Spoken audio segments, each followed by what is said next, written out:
Okay, the truth is, I didn't want to be in business for ourselves. My parents were in business for themselves, and it was really hard on their marriage. And my husband's parents were in business for themselves, and it was really hard on their marriage. It's like life is too difficult as it is, and marriage is too complex without adding all the extras of having a business on top of it. But the truth is that God called us into business, so we had to figure it out the long, hard, slow way. How to be effective in marriage and in business. And the good news is, it is possible. We've come to a point of believing that a power couple is one that's on the same page in all aspects of life, fulfilling a common vision. It's a couple that isn't perfect, but's always working and wanting the best for each other and our marriage. And the design, well, it's God's design to have a thriving marriage and a prosperous business. Your hosts, Robert and Kaylee Fukui, are a married couple in business. And they've experienced their own journey of ups and downs in life and business, but have developed tools along the way through a mix of trial and error and counseling to build a life worth living and sharing. And now they're inviting you to join them on their journey so they can share what they've learned and bring you along with them. Over the coming episodes, you'll hear from Robert and Kaylee, as well as other power couple guests, to equip and encourage you to build a thriving marriage and prosperous business. It will be one part marriage coaching, one part business consulting.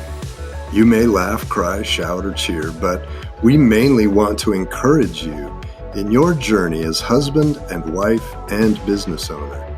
You will learn a few things along the way as well. Welcome to the Power Couples by Design podcast.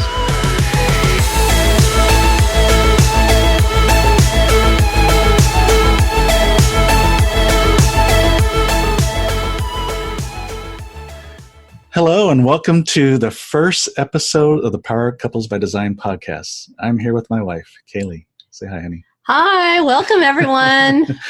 And I'm Robert Fukui. We're going to be your hosts for, well, who knows how many episodes. As long as people are listening, I guess we'll keep on doing it. And I guess when people stop listening, we will decide whether we want to continue and just keep talking to ourselves or just or talking to different. Each other. Yeah, exactly. So welcome to the first episode of Power Couples by Design. Really appreciate you for tuning in. I know a lot of you are, friends of ours and people we've already had relationships with. And, if you feel this is something of value to other people, the couples that you know in business, please share this. We'd love to kind of grow this community and also want to get feedback too. So, as we go along with these episodes, we'd love to hear some comments, whether it's on email or on our Facebook or Instagram page or just call us, text us, something, and let us know what you might want to hear more of or what you like, what you don't like, and we'll kind of shape these programs, these episodes based on the needs of our audience, right? So first, what we want to do today even if you're someone we don't know, we want to get to know you. So yeah, exactly. So what we want to do today in this first episode is talk a little bit about how we got here, what this is all about, what Power Couples is, what's our definition of Power Couples, and what can you expect from the coming episodes, and also give you a little background about ourselves so you understand who we are and I guess what qualifies us to do this thing, right? So this is geared towards married couples in business. You don't have to necessarily be both working in the business directly, but the fact that you're married means that you're in business together, whether you realize it or not, or want to or not, right? And we'll kind of unpack this as the episodes go on. But honey, why don't you go ahead and greet everybody and share a little bit about what's on your heart. Yes, we're so glad you're here. We feel honored that you're part of our community. And so I was raised in a family business. I'm third generation entrepreneur. And so I know some of the ins and outs of what it's like being a child of a family that, a business that's open 6 days a week and parents are working a lot, and had the privilege to grow up with a lot of animals. I grew up horseback riding, which I love. That's still one of my passions. My dad has a cattle ranch, grew up in 4-H, played all kinds of sports and activities. So yeah, pretty much you name it. So you grew up around business and also, I guess, investing. I know your parents were big in real estate investment, right? Yeah, my grandparents and my parents were big involved. They would buy properties together and then they would rent them out. And so they had, so at a young age, I learned to really appreciate and like real estate. Yeah, so obviously Kaylee has a experience in family business and being part of that dynamic, both the good and the bad and the ugly. So, one of the things that you can expect from these coming episodes is addressing some of the issues that are very common with family business, with small business. One of the top issues is communication and conflict resolution, the ability to or the inability to resolve conflict. So communication's huge, whether it's in a marriage or it's in a business, communication's huge. We were just at a family business conference and a professor from Cal Baptist had showed some of the research around family business or what are some of the common issues, and communication and conflict resolution was the top two, which really encouraged us because those are the areas that we specifically address in our consulting program with our couples. And also the other thing is margin of time and money. In family business, small business, it seems to be very common to struggle with profitability, cash flow issues. Finance is, when it comes to conflict, that's usually the number one issue that there's a conflict about, right? So time and money is a big issue. Money, of course, the profitability of the company, but also the time, because the time you have to put into raising a business and growing it and to hopefully get it to profitability takes a lot of time. And unfortunately, that kind of robs from family time or marriage time, right? Yeah, exactly. Especially when it's, the business is your baby, because a lot of times you started it or you've put all your blood, sweat, and tears into it. So that becomes your number one priority is putting all your time into it. Yeah. So what we want to do is kind of, I guess, I'm going to say flip the script, but really we want to help define what a power couple is and help you achieve that kind of power couple status. And really power couple, I think, when you hear that term, typically we're thinking about these high level celebrity couples like Angelina and Brad, or, maybe Bill Gates and Melinda Gates, power couples that they've made it, they have it all, they have a lot of money, fame, power, a marriage that seems to be perfect. But that's not what a power couple is, at least in our definition, Mm-hmm. right? You want to share a little bit about what you see as a power couple? So my idea of a power couple is a couple that's resilient and that they're able to resolve conflict and live out each other's dreams together and support each other. To be the biggest supporter of encouragement for each other's dreams. Yeah, certainly we want you to have common visions and goals as a family unit, as a married couple and as a family, but certainly you're going to have individual goals as well because, well, we're both individuals, right? We're all uniquely made, and there are things that you want to do that maybe your spouse doesn't or just not as good at doing or whatever. But I think when you are collectively supporting each other achieve their individual goals as well as your common goals, you'll kind of come to find out that even what starts out as individual goals become common goals because you just start to enjoy what the other person enjoys, right? Mm-hmm.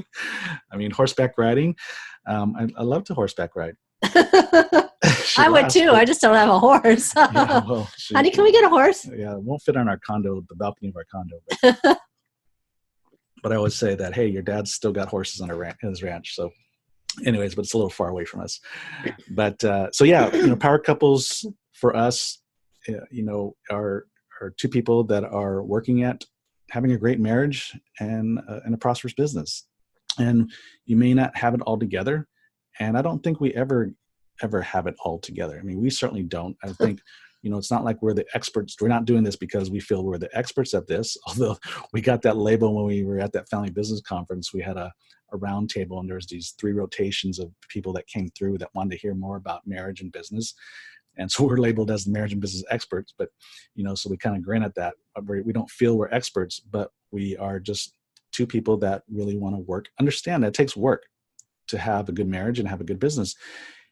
We put more time and effort into our business and growing our business than we do in marriages sometimes. And if you're wondering why marriages suffer, well, it's probably because you put less time in that than you do in the business. Well, what if you put at least as much time and effort into that? I'm not talking about, as far as number of hours in a day. Of course, you have to spend, at least minimum 40 hours a week in the business and not more. So you're not going to be able to dedicate 40 hours a week just on your marriage, but you definitely have to be very intentional about working for the marriage, right? Right. For some reason, we think it's going to be getting married is supposed to be so simple and so easy, and it's not going to take any work. But to be successful in your career, to have children, to go to school, that all takes time. It all takes energy, and it all takes work. There's no getting around it. Yeah, because I think you hear these, young people getting together and they're looking for their soulmate person to complete them, and they feel once they get that ideal person, that ideal mate, that everything's going to be great, right? So, and of course, we know that's not the case. What seems to be cute and endearing when you're dating seems to become irritating when you're married. Isn't that the truth? so we'll share some of those stories as we go along. So, yeah. So power couple is really two people that know that they have to and desire to work together and work to build a marriage, and know that's just going to take constant work. I mean, we've built a lot of tools. We've gone to counseling and for 2 years before we even got married. We developed some tools, but the key thing with developing tools is you have to use them. Mm-hmm. Right? You have to, in order to be good at it, you have to practice at it. So in the beginning, when we're dating and going to counseling, we're fumbling through it. And then a year into marriage is 2 years into marriage. And it's now 13 years into marriage where, we're a lot better at using the tools than we were 13, 14 years ago. But it takes practice. And intentionality. Yeah. Intentionality is for sure. Because we want to slide back to our old ways. Exactly. So at least I do. Yeah, just like in business, I mean, you can go to business school, you can take classes, how to do marketing better, finance better, and all that. There's not a whole lot of stuff out there for couples, although that seems to be, there's a lot more resources out there. Of course, there's always been counseling, but there's no owner's manual to doing marriage. Yeah, unfortunately, you didn't come with one. And yes, yeah. Actually, I thought I came with an instruction booklet, but so I probably didn't read it. It was a big problem. Yeah, exactly. She doesn't like to read the instructions. Well, instructions, yeah. so I say that I did come with instructions. She just didn't read it. No, just kidding. But how there's people don't go, even when there's resources out there for marriages, people don't go to it and take it, and take these courses or go to counseling and therapy. So if you wonder why you're struggling in your marriage, it's because you're just not being as intentional about your marriage as you are about your business. And so for me, as you heard Kaylee's background, mine's somewhat the opposite as far as my work experience. But I was a preacher's kid. I was born in Hawaii, the big island of Hawaii. Beautiful, beautiful island. My wife's favorite island. I do like it there. So for any of my ohana from the Big Island or those that are in Hawaii listening, here's a shout out mahalo, to you. Yeah, mahalo for listening and share it with your family. But yeah, so I was born in Hawaii, and then we moved to San Jose when I was about 9 years old. And that's where I grew up. I went to school there, went to state college, and didn't know what I wanted to be when I grew up. Although I just knew I didn't want to be a pastor, like take after my dad, and it's nothing bad about being a pastor, but it's hard work. so even as our pastor says, you definitely have to be called. If you're going to go into pastorhood, it's definitely not all roses. It's not like you just take care of people and people appreciate it and all that. You get the other side of it too. But anyways, and you didn't want to be a pastor, but then so I fell into marketing. I took my first marketing course and I really fell in love with it. And so that's kind of what I concentrated in college. And then, so I got a business degree, but concentrated in marketing. And then my first job out of college was with Coca-Cola. So I worked for the local distributor there in San Jose. I worked here for a few years and then went on to the pharmaceutical industry, where I spent the bulk of my marketing and sales career, about 25 years in total, I think, or a little bit more. And so I was really exposed to big corporation thinking, planning, vision, and all that kind of stuff. And a few years ago, I really felt that it was time to start the next chapter in my life, which was to consult privately held family business. I spent my career helping these multi-billion-dollar companies earn billions of dollars more, and they appreciate it for sure, but only for a quarter until the next quarter, and then we have to, as you're answering the shareholders, it's like, what have you done for me lately? Versus when you're working with these family business, a little bit of improvement on the bottom line can make a huge impact for these businesses. I mean, it could be a difference between making payroll or not for that week. Mm-hmm. So helping these privately held, family-run business just brings a whole lot more satisfaction to me, because you're really dealing with more on the personal level. You're dealing with the owners that obviously have a lot invested into it, not just the money involved, but just the passion. They've started this business from some kind of passion and grew it, and they're concerned about their people. They want to make payroll. They don't want to have to lay people off. They want to improve and do better for the benefit of the customer, as far as employees, and of course themselves. They have to make some money too, right? Well, and plus they're changing the community, because it's a small business that's hiring the community and giving people jobs. And yeah, I mean, statistically, small business makes up over 64% of the labor force. That's huge. So if you want to know why the economy and unemployment gets lower and the economy grows, it's really on the backs of small business. It's not on the big corporations like people think. So for us to help these privately held, family-run business is so rewarding for us. And now, as we kind of morphed into really targeting married couples in business, it's even that much more rewarding, because we're really getting more involved with their relationship. So how do we even get here to want to help target married couples in business? How did we get here? Go ahead. Well, you know how things in your life seem to come full circle. So as I look back in my, not just career, but just my life, you start to see how everything starts to connect to what we're doing now. So you kind of know a little bit of our business background, but I kind of touched upon the fact that we did a relationship counseling, I guess, for about 2 years before we even got married. Now, that's pretty funny, isn't it? I started going to counseling. Kaylee, my wife, not even my wife at the time, obviously, but I can't even call her a girlfriend at the time. It was just a gal I met online. We went on 3 dates, maybe four dates. I think it was 4 dates. The third date was our first kiss. I remember that. So it was our fourth date was when she recommended that I go to counseling. Now, I'm thinking, okay, why? And why should I? Because are we even dating at this? I mean, why should I make this kind of investment into a lady, we're mid-30s at the time, so lady, that I barely know. So long story short, if you ever take our 8 steps to thriving marriage, prosperous business, I mean, you share the story a little bit more in there, but, long story short, I agreed. But the backstory is, why she asked me to do that was because I was previously married, but unfortunately my wife passed away in a car accident 17 years ago. And being that she was just, well, you say it, honey. You say why. Well, he married his grade school sweetheart. And he loved her. They loved each other very much. And she was on her way to work one week before Christmas, and she got in a car accident, and she never came home. And I was telling my girlfriends this story, and they're like, oh, well, that's good. There's no ex-wife. You don't have to worry about that or be concerned. And I'm like, but he loved her. He didn't want to divorce her. That was the furthest thing from his mind. And I knew that he would always love her, which I was fine with that. I just wanted to make sure that he had enough room in his heart for me, because I didn't want to feel like I was competing with a ghost. And so I just wanted us to go, ended up going together, just to make sure he had room and we could resolve it.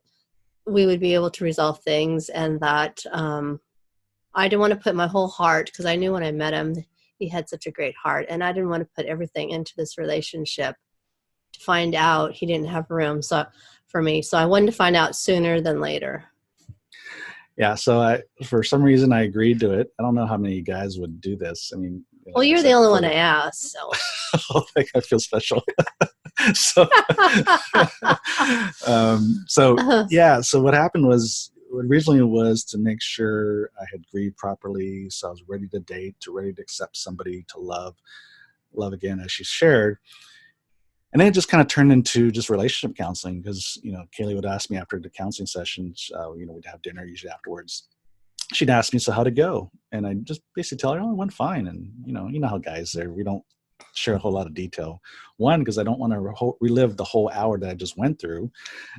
So, I just basically give her some generic answers. And so I said, what, after I think the second session, I think I just asked her, or just told her, why don't you just come with me? Then you can ask the counselor directly, and I don't have to do this whole back and forth thing. And then you get all your questions answered. And so she didn't want to do it at first, but I think after the next session or two, then she finally agreed. And it just basically morphed into relationship counseling. Obviously 2 people coming from 2 different backgrounds, trying to come together and make a relationship work. Well, there's bound to be conflict, right? As those of you that are married know, that we're different people. And with those differences come a lot of great things, because, you usually appreciate some of those differences that your spouse has, at least when you're dating. But then, of course, when you get married, it starts to become irritating. So we had to learn, how to communicate better and how to resolve conflict, how to even prevent conflict. And so that, obviously, that really helped. I got to say, to Kaylee's credit, she's the one that really fights for having a great marriage. If it was up to me, I would be like most of the guys out there, just go watch football when I'm in downtime or whatever, and just, everything's good. You ask me how the marriage is, everything's good. You ask my wife, not so good, right? So if you ever, guys, I don't know if you've ever had to take some kind of rating, rate your marriage, the strength of your marriage on a scale of 1 to 10. Guys would rate themselves, the marriage, at about 8 or more. Women, about 5 to 6. Right? Probably you're right around so, in the area range. So you guys, if you're listening, if you want to know the rating of your marriage from 1 to 10, whatever you think it is, subtract 2, and you're closer to what your wife would say. Right? So anyways, I'd say she's the one that really fights for the marriage, wants to have a better marriage. And to your credit, that first year was, I could look back and just go, wow, that was pretty easy. Because we laid a lot of hard work in the first 2 years before we got married. We worked through a lot of stuff that could have been huge once we got into marriage.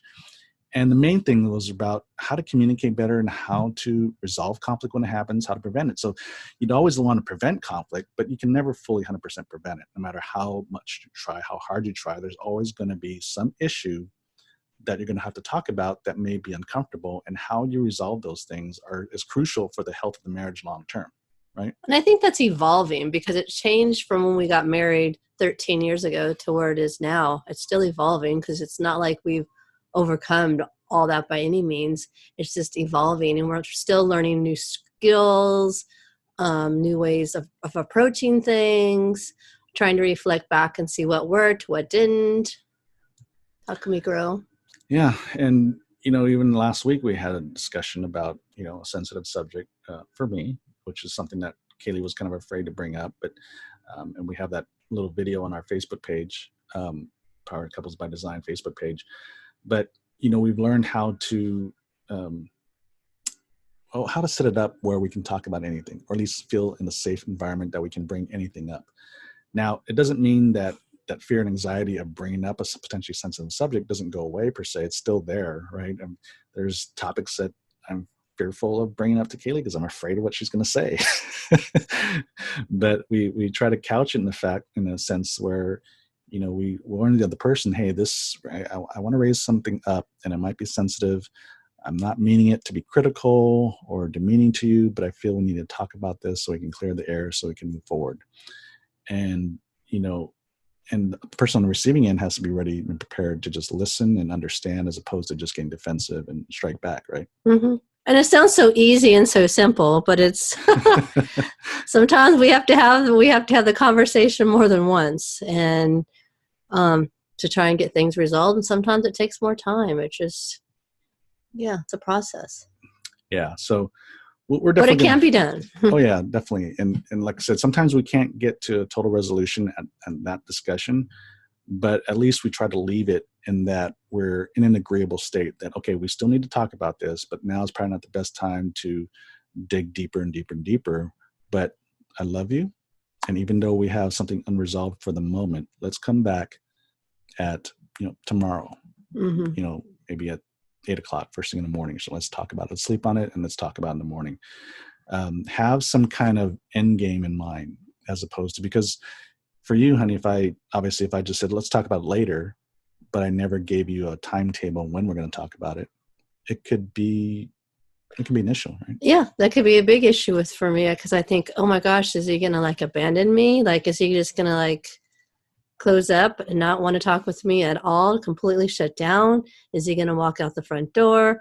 You know, there's a lot of stuff stirring inside of me I'm not sure about, and I don't know what to do with it all. And just the fact that you just don't know when we're going to talk about it later. If we are and going it to just talk about becomes, you just get a little bit, just anxious and, just upset. And so what happens is she'll get upset at me about something else later in the day.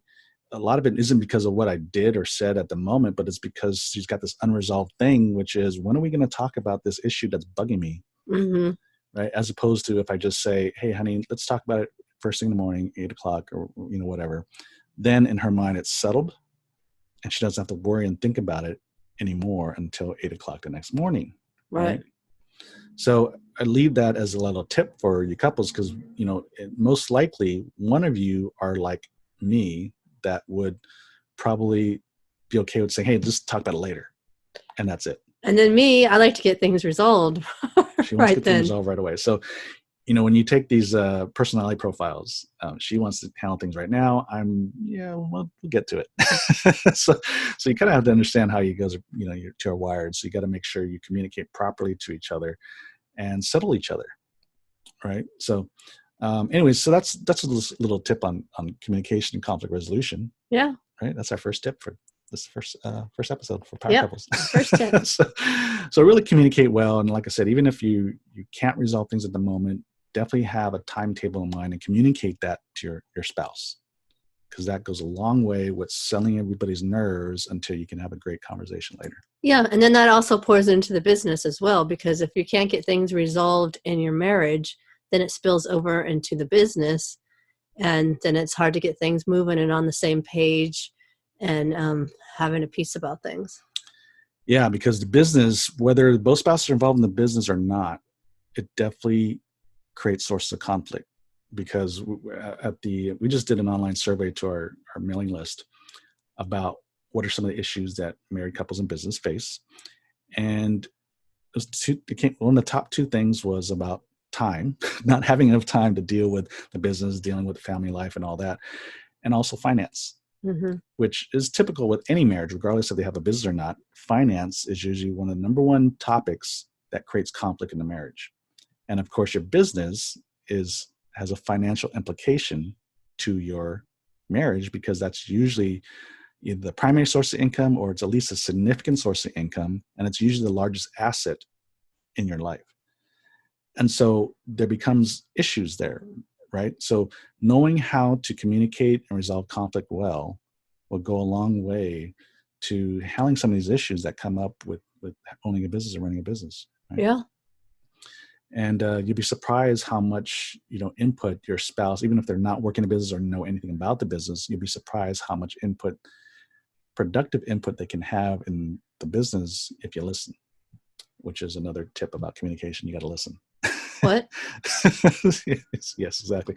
And not just what you hear in your head, but I'm talking about really understanding what the other person's saying. So anyways, that'll be another episode, I think. But, yes, communication, conflict resolution not only has an impact in your marriage, but it also has a direct impact in your business, not just between how you deal with husband and wife, but also how you communicate with your team in the business, your staff, your customers, your vendors, right? We all have potential for conflict no matter what kind of relationship we're talking about, whether it's your spouse, whether it's your friends, other family members, people in the business. There's always going to be some opportunity to deal with conflict.